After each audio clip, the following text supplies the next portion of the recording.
Well, hi everybody, and welcome to Unboxing with Scott. Today we are going to review the meat thermometer.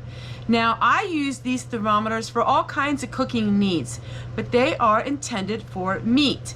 Let me open up the box and let me show you what it looks like and all the features to it. It comes in a box just like this, and you're going to open it up.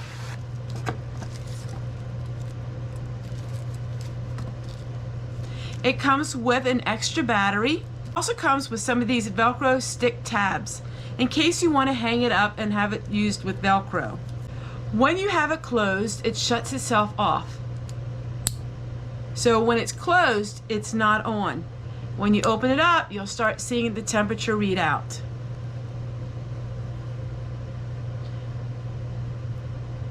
So it's 82 degrees. Now let me show you what it looks like when we put it into a cup of hot water. So the water is going to be the example of meat. Now it's reading at 116 degrees. You can set an alarm for it. It also has a scale on it telling you what the different temperatures mean.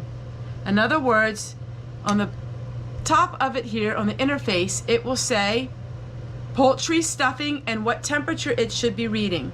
Also will say ground meats and the temperature that you should be achieving to have it fully cooked. When you're finished using it, all that you do is you close it like this and it shuts itself off.